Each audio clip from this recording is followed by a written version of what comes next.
안녕하십니까. 저는 카이스트 신소재공학과 교수 홍승범입니다. 이번 시간에는 이전 시간에 이어서 4부 1주차 두 번째 강의를 시작하도록 하겠습니다. 자, 앞에서는 우리가 평면 전하층이 갑자기 움직였을 때 자기장이 어떻게 생기고 그 생긴 자기장이 어떻게 퍼져나가는지에 대해서 논의를 했습니다. 자, 이제는 전기장은 그럼 어떻게 생기고 퍼져나가는지 함께 생각하는 시간을 갖도록 하죠. 결론부터 말씀드리면 전기장도 자기장과 비슷한 양상으로 전파가 됩니다. 먼저 시간 t를 0으로 잡고, 즉 원점을 생각했을 때 그 전에는 아무 일이 없었죠. 왜냐하면 우리가 평면 전하층을 움직이기 전이기 때문에 아무런 일도 생기지 않고, 또 평면 전하층이 같은 수의 반대 부호의 전하를 갖고 있기 때문에 전기장은 상쇄돼서 없는 상태였습니다. 그런데 t가 0보다 커지면, 즉 한쪽의 평면 전하층이 움직이기 시작하면 자기장이 갑자기 생기면서 그 자기장이 퍼져나가기 시작합니다. 그런데 자기장이 생기기 시작하면 그 생긴 자기장 때문에 전기장도 같이 생기게 되고, 그 같이 생긴 전기장도 균일하게 퍼져나감을 알 수가 있습니다. 그래서 저 그림에서 보면 저 파란색으로 표시된 정사각형이 균일하게 퍼져나간 자기장과 전기장의 영역을 표시한다, 이렇게 보시면 되겠고, 다시 말씀드리면 경계가 되겠죠. 즉 저 경계 왼쪽에는 전기장과 자기장이 있지만 저 경계 오른쪽에는 아예 없다, 이렇게 생각하시면 되겠고, 저 경계의 거리는, 원점에서부터의 거리는 저 밑에 표시한 것과 같이 v 곱하기 t, 즉 전파 이 경계가 가는 속도 v에 우리가 생각하고 있는 시간 t를 곱한 그 값이 바로 거리가 되겠습니다.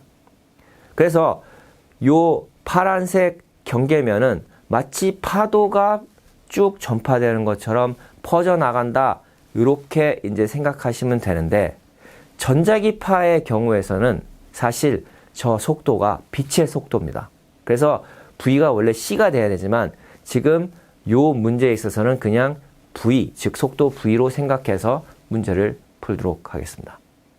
아까 말씀드린 파의 경계가 오른쪽과 왼쪽으로 대칭적으로 쭉 퍼지면서 그 안은 전기장과 자기장이 차 있다, 이렇게 생각하시면 되겠고, 아까 처음에 무한평면을 우리가 얘기했기 때문에 무한평면의 전하들이 Y방향으로 움직이는 거기 때문에 이 파가 전파될 때도 Y와 Z방향의 무한한 크기로 전기장과 자기장이 채워져 있다, 이렇게 생각하시면 되겠습니다.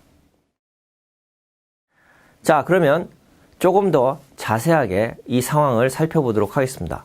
저 3차원 도를 우리가 위에서 볼 수도 있고 곁에서 볼 수 있습니다. 즉 위에서 본다는 거는 내가 눈을 Y방향의 반대 방향인 마이너스 Y방향으로 이렇게 본다는 것이 되겠고, 그렇게 보면 왼쪽 하단과 같은 그림이 나올 것이고, 사이드, 즉 측면에서 본다는 것은 Z방향 중에서 마이너스 Z방향으로 본다는 것이 되겠고, 그러면 오른쪽 아래와 같은 그림을 우리가 그릴 수가 있습니다. 그리고 X표는, X 혹은 점은 우리가 화살을 한번 상상해 보시면, 화살촉을 앞에서 봤을 때는 큰 동그라미 안에 점이 있으니까 내 쪽으로 만약 튀어나온다 그러면 동그라미 안에 점을 찍을 것이고, 반대로 내 쪽에서 바깥쪽으로 나간다고 했을 때는 뒤에 화살촉을 보기 때문에 X자로 보시면 됩니다. 그래서 X자가 있을 때는 필드가, 즉 장이 안쪽으로 들어가는구나, 점으로 했을 때는 장이 나한테 오는구나, 이렇게 보시면 되겠습니다. 그래서 지금 왼쪽 그림을 보시면 이 장들이 다 아래쪽을 향해서 내려가고 있죠. 그리고 오른쪽 그림을 봤을 때는 오른쪽에서는 장이 들어가지만 왼쪽에서는 장이 나한테 오고 있다, 볼 수가 있습니다. 그거는 자기장이 회전을 하고 있기 때문에 그렇죠. 그래서 이러한 상황을 잘 인지해서 그림을 보면서 우리가 이 상황을 분석해 보도록 하겠습니다. 자, 먼저 탑뷰, 즉 위에서 본 거는 잊어주십시오. 일단 사이드 뷰, 즉 측면에서 본 거를 먼저 한번 보도록 하겠습니다. 우리가 측면에서 보면 저 x는 0에서 평면이 쭉 올라가고 있구나. 선이 올라가는 것처럼 보이겠죠. 왜냐하면 yz 평면을 우리가 측면에서 보면 선처럼 보이겠죠. 그래서 선전류가 올라가는 것처럼 보일 것입니다. 그리고 아까 말씀드린 것처럼 화살표 촉 심볼을 이용해서 플러스 x와 마이너스 x 간의 차이가 있음을 우리가 볼 수가 있고, 그 다음에 이 장이 전파되는 속도 혹은 그 경계까지의 거리는 v 곱하기 t, 속도가 v라고 했을 때 시간 t를 곱해서 v 곱하기 t고, 그것보다 조금 더 간, 즉 v 델타 t는 우리가 미소 변이의 미소 시간이 지났을 때 얼마나 장이 더 나가는지를 보여주는 그런 그림이 되겠습니다.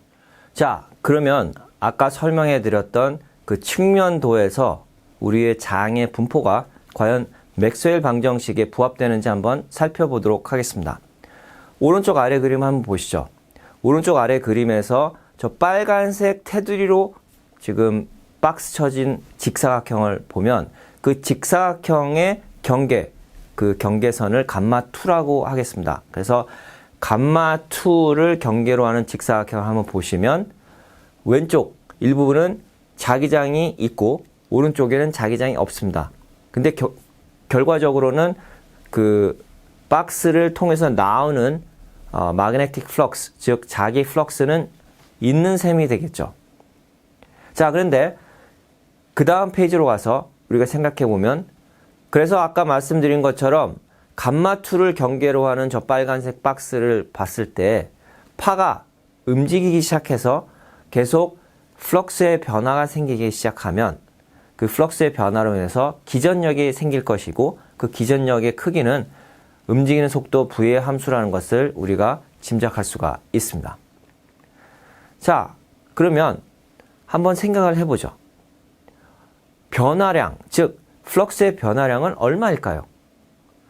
플럭스의 변화량은 지금 현재 자기장 크기 b가 상수이기 때문에 그 자기장 크기에 면적 변화량을 곱하면 됩니다. 자기장 크기의 면적 변화량이 되겠죠. 한번 상상해 보시죠. 플럭스는 자기장 곱하기 면적인데 플럭스의 시간에 대한 변화량은 자기장이 상수가 되면 자기장이 밖으로 빠지게 되고, 다만 면적의 시간에 따라서 어떻게 변하는지만 보면 된다는 얘기입니다. 자, 그러면 저 직사각형을 다시 한번 보면 높이는 L, 그리고 빗금친 부분의 너비는 V 델타 T입니다. 따라서 면적은 L 곱하기 V 델타 T가 되겠죠. 요 L 곱하기 V 델타 T가 바로 면적 변화량이 되겠습니다.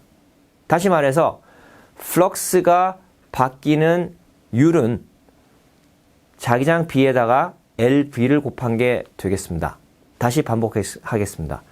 플럭스의 변화량은 자기장 B, 그 다음에 저 직사각형 높이 L 곱하기 파의 속도 V 곱한 것과 같다. 자, 그러면 패러데이의 규칙에 따르면 이 값은 저 경계를 따라서 전기장을 선적분한 것과 같아야 된다. 그것은 뭡니까? 바로 E 곱하기 L이 되겠죠. 왜 E 곱하기 L일까요?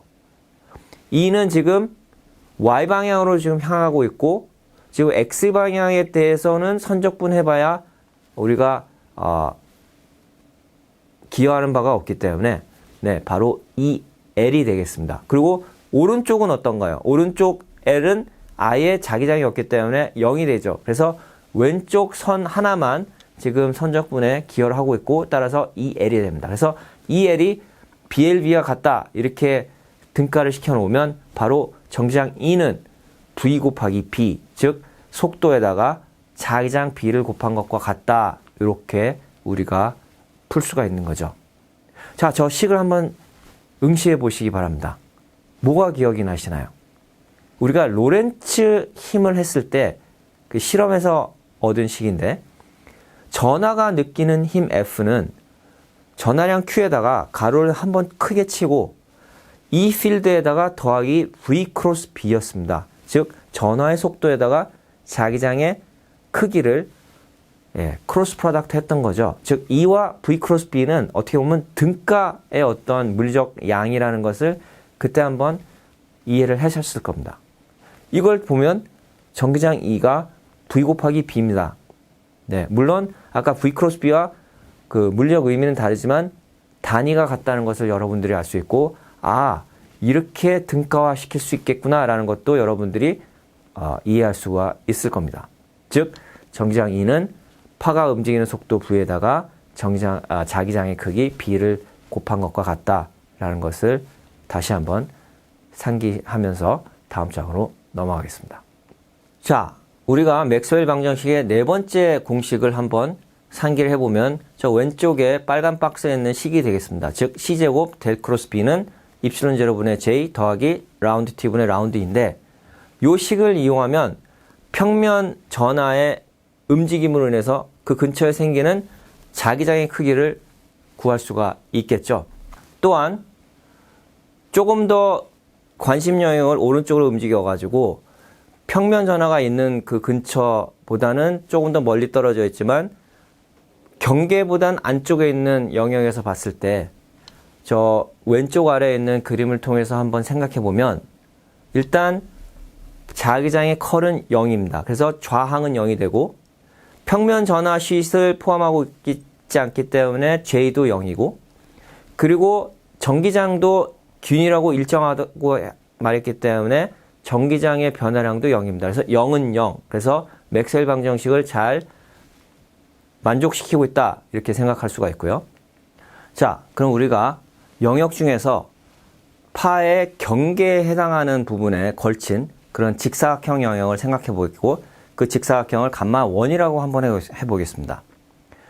그러면 저 감마 1에서는 지금 평면 전류가 전혀 없죠. 그래서 맥스웰 방정식 네 번째 공식에서 우항의 첫 번째 항은 없을 거고요.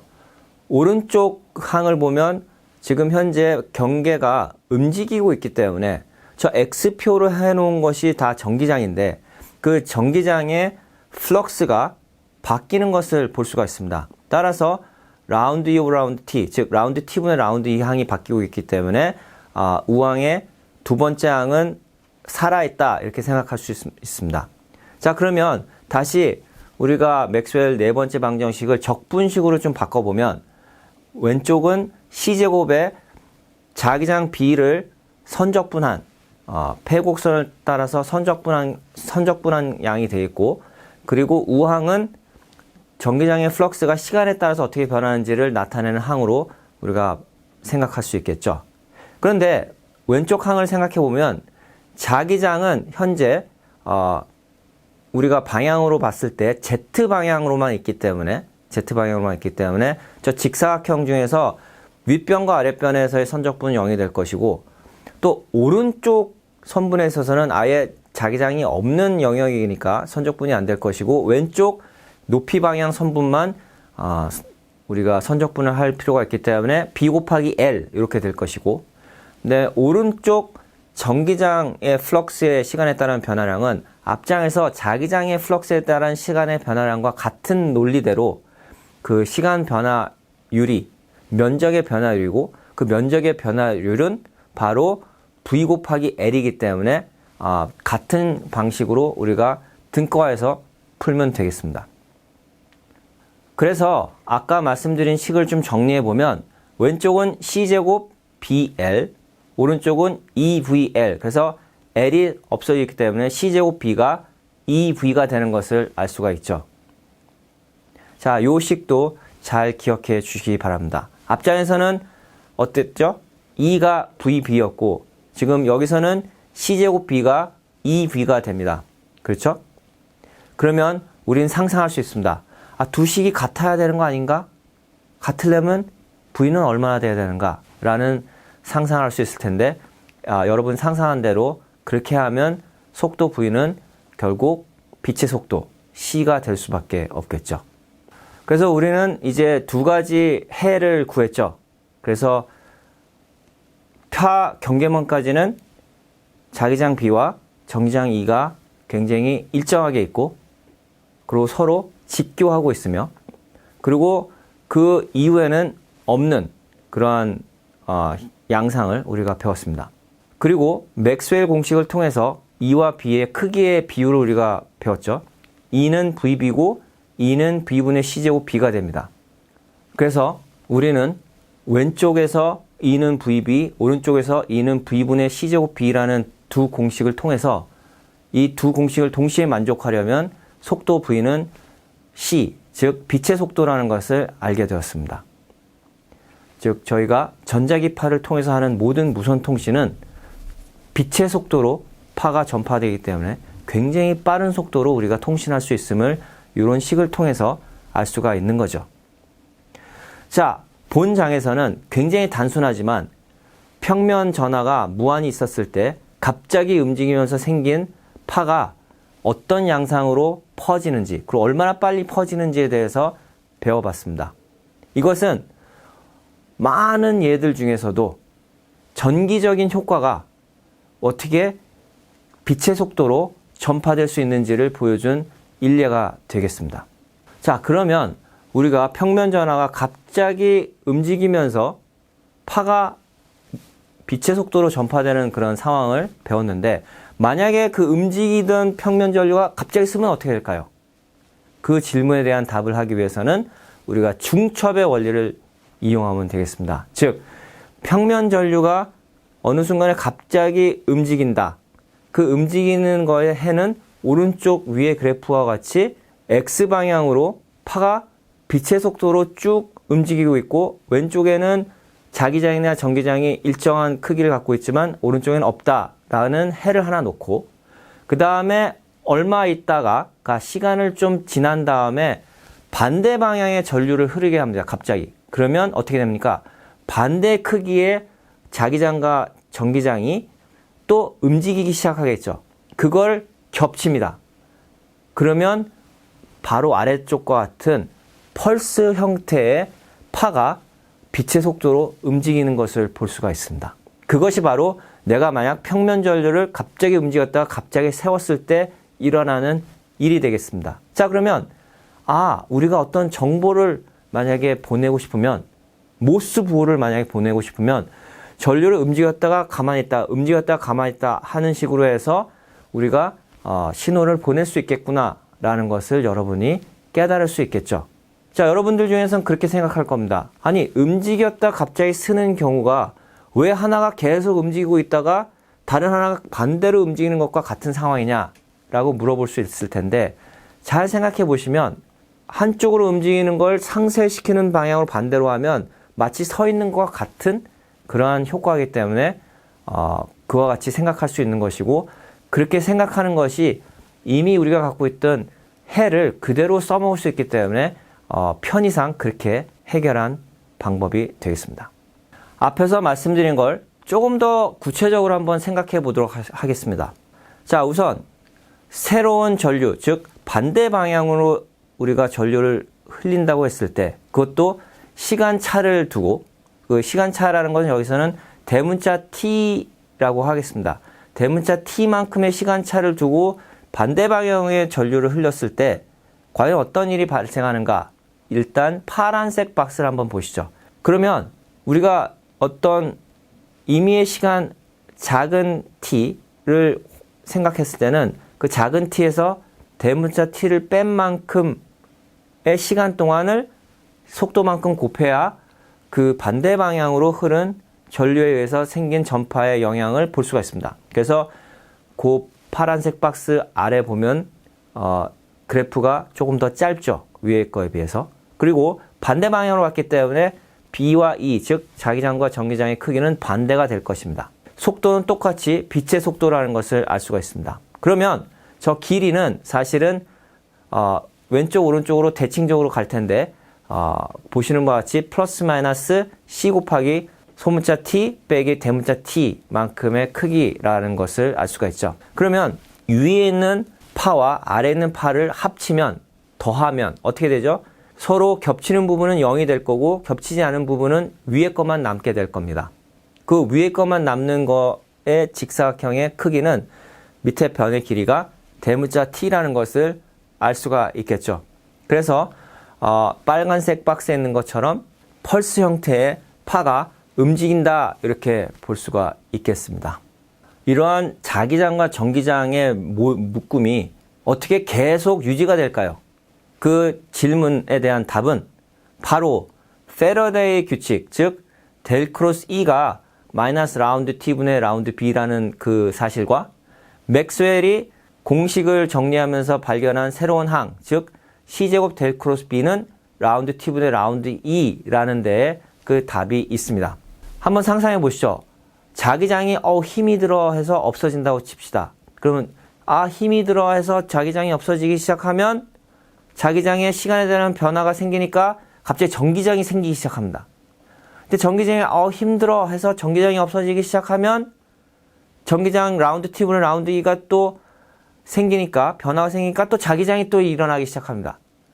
또 자기장이 힘들어하면 다시 전기장이 일어나고요. 이런 식으로 서로 상보적으로 도와주면서 서로 변화가 있을 때마다 새롭게 태어나게 해주기 때문에 서로 유지하면서 갈 수 있는 거죠. 그런 식으로 해서 무한히 먼 공간까지 갈 수 있는 것이고 그것이 바로 우리가 지구에서 아주 먼 행성까지도 전파를 쏠 수 있는 그러한 원리가 되겠습니다. 지금까지 경청해 주신 여러분께 다시 한번 감사의 말씀 드립니다.